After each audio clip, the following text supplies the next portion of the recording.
మరొక breaking news చూస్తున్నాం. కూటమి ప్రభుత్వం అధికారంలోకి రాగానే ఆరోగ్యశ్రీ పథకాన్ని నిర్వీర్యం చేస్తుందని వైఎస్ జగన్ పేర్కొన్నారు.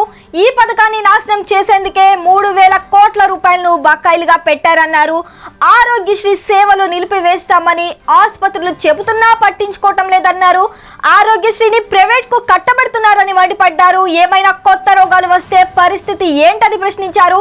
వైసీపీ హయాంలో ఆరోగ్యశ్రీని అమలు చేసి ఎంతో మంది ప్రాణాలు కాపాడమని చెప్పారు. ఈ పని ప్రైవేట్ కంపెనీలు చేయగలవా లేదంటే కూటమి ప్రభుత్వం చేయగలదా అని ప్రశ్నించారు జగన్.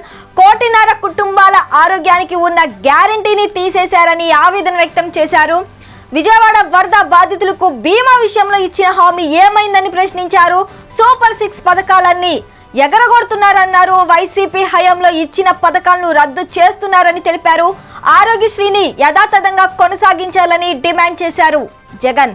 మరిన్ని లేటెస్ట్ అప్డేట్స్ కోసం చూస్తూనే ఉండండి నెంబర్ 1 న్యూస్. సామాన్యుడి చేతిలో సామాజిక అస్త్రం.